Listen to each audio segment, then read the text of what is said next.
अभी आप लोगों ने यहाँ पर देखा कि जो इंडिया पाकिस्तान का मैच हुआ है उसमें सबसे ज़्यादा इंडिया की तरफ से जो रन बनाया था वो ऋषभ पंत ने बनाया था और काफ़ी अच्छी पारी, लगभग 47 रन के करीब की पारी उन्होंने खेली थी।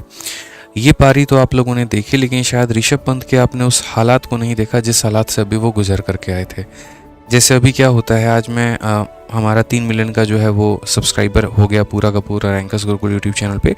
तो उसी के आधार पर हम लोगों ने जो है वो शरबत पिलाया आज पूरे मुखर्जी नगर में लोगों को। तो उसी में एक बच्चा आया मेरे पास में और आकर के उसने मुझसे ये कहा कि सर, मैं है ना 3 साल से मेंस का पेपर दे रहा हूँ सर, और मेरा है ना मतलब अब इतना मोटिवेशन डाउन हो गया है कि मेरा पेपर देने का मन नहीं कर रहा सर। मुझे सिलेक्शन तो चाहिए लेकिन अंदर से आवाज़ नहीं आती है पढ़ने के लिए। ठीक है, बैठा रहता हूँ, देखता हूँ लाइब्रेरी में लोग पढ़ रहे होते हैं, एक तरीके से देखता हूँ कि हाँ ठीक है, सब कुछ ना कुछ याद कर रहे हैं, कोई ना कोई किताब से क्वेश्चन की प्रैक्टिस कर रहे हैं, लेकिन मेरे अंदर इनर मोटिवेशन नहीं आता है। क्योंकि सर जब मैंने भी तैयारी शुरू की थी ना, तो मेरे अंदर जो उत्साह था, जो उमंग था, जो एनर्जी थी वो काफ़ी ज़्यादा थी। लेकिन अब जब 2-3 बार मेरा पेपर नहीं हुआ है तो वहाँ पर हम जा कर के एकदम स्थिर हो गए, एकदम शांत हो गए हैं। ठीक है, तो सर हम कैसे करें यहाँ पर? तभी मैंने उस लड़के को यहाँ पर ये बात बताया कि भाई देखो, तुम्हें ज़्यादा तो नहीं बोलूँगा, बस इतना बोलूँगा कि देखो अभी तुमने जीवन में क्या प्राप्त किया है। तो बोला सर कुछ भी नहीं। मैंने कहा ऋषभ पंत को देखो उसने क्या प्राप्त किया था। तो सर बहुत कुछ। तो वही बात है कि जब एक ऋषभ पंत जैसा प्लेयर जो जीवन में नाम, पैसा, धन, दौलत, शोहरत सब कुछ कमा चुका था, उसके बाद में उसका कार एक्सीडेंट होता है। कार एक्सीडेंट होने के बाद में डॉक्टर उसको ये कहता है कि अगर सिचुएशन गंभीर रही तो आपका हम पैर काट के भी निकाल देंगे। अब सोचो वैसी स्थिति से मानसिक रूप से वो इंसान कितना ज़्यादा जो है वो परेशान होगा।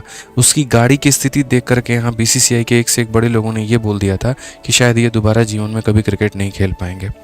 ठीक है, डॉक्टर ने ये कह दिया कि 30 महीने का मतलब 2.5 साल तो सिर्फ और सिर्फ आपको रिकवरी होने में लग जाएगा, और उसके बाद में भी आप ग्राउंड पे नहीं उतर पाएंगे। क्योंकि अगर उतर गए और उसके बाद में आपके बॉडी के साथ में कुछ भी हुआ तो वो हमारी जिम्मेदारी नहीं होगी।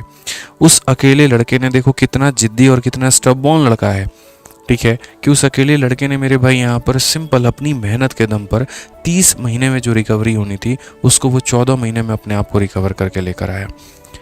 जिम में लगातार 6 घंटे, 7 घंटे, 8 घंटे तक प्रैक्टिस की। जो हड्डियां, जो पार्ट बॉडी का जाम हो रखा था उसको लगातार मेहनत कर कर के लेकर आए। और बाकी लोग जो 2.5 साल से एकदम फिट एंड फाइन थे, वो मेरे भाई कोई 2 रन पे आउट हो रहा है, कोई 4 रन पे आउट हो रहा है। और ये लड़का जो इतनी बुरी तरीके से एक्सीडेंट होने के बाद में मेरे भाई रिकवर करने के बाद में आके इंडिया की तरफ से सबसे ज़्यादा रन बनाते हैं पाकिस्तान के मैच में। 1% भी आपको देख करके उस इंसान को ये नहीं लगेगा कि कहीं दूर पर इसका एक्सीडेंट भी हुआ था। क्या जरूरत थी ऋषभ पंत को इतनी मेहनत करने की? अच्छा खासा दिल्ली में उनकी प्रॉपर्टी है, अच्छा खासा उन्होंने रियल एस्टेट में इन्वेस्ट कर रखा है, आईपीएल से बढ़िया पैसा मिल ही जाता है, थोड़ी बहुत फ्रेंचाइजी से ऐड से मिल ही जाता है। क्या ज़रूरत है क्रिकेट खेलने की?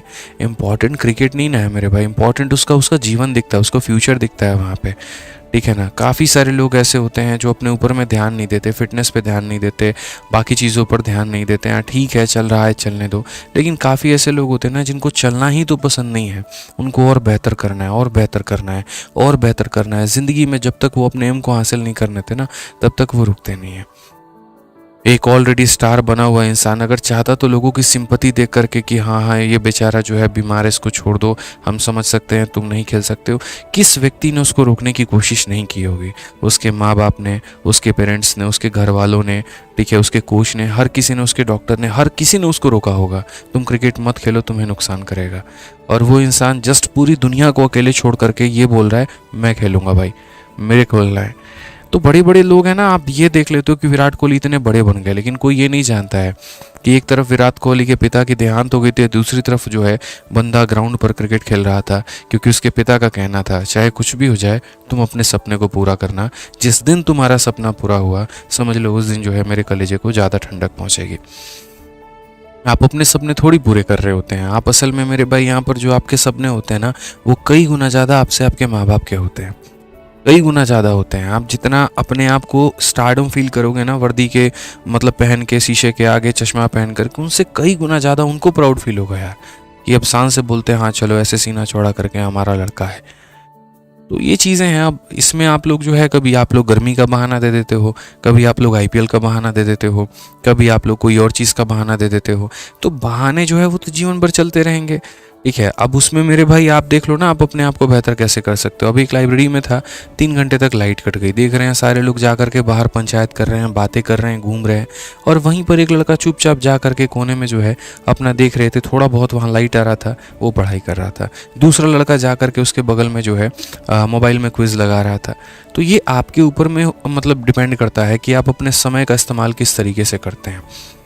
ठीक है। काफ़ी ऐसे बच्चे हैं रूम के बगल में ही लाइब्रेरी ले लेते हैं, ठीक है, और बीच में 1 घंटे के गैप के लिए रूम पर आएंगे और आकर के सीधा 2 घंटा 3 घंटा सो जाएंगे। 1 बजे खाना खाने आए थे रूम पे और 4 बजे वापस लाइब्रेरी में जा रहे हैं। क्यों? आधे घंटे सोने आए थे, 3 घंटे सो गए। अब ये कोई बात थोड़ी होती है यार। सोने का किसका मन नहीं करता है? क्या मेरा मन नहीं करता है दोपहरी में सोने का? हम भी तो चाहे तो क्लास बंद करके सो जाएं। इतने बैच पढ़ा दिए, एक बैच से क्या ही हो जाएगा? अगर ये मानसिकता मैं रखूं तो क्या मैं जीवन में कभी आगे बढ़ पाऊंगा?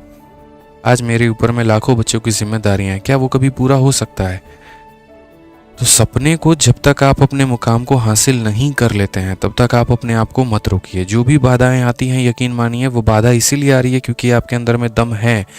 ठीक है ना? कहते हैं ना, भगवान मुश्किल भी उसी को देता है जिसके अंदर में उनको विश्वास होता है कि ये इस मुश्किल को पार कर लेगा, ये इस पड़ाव को पार कर लेगा।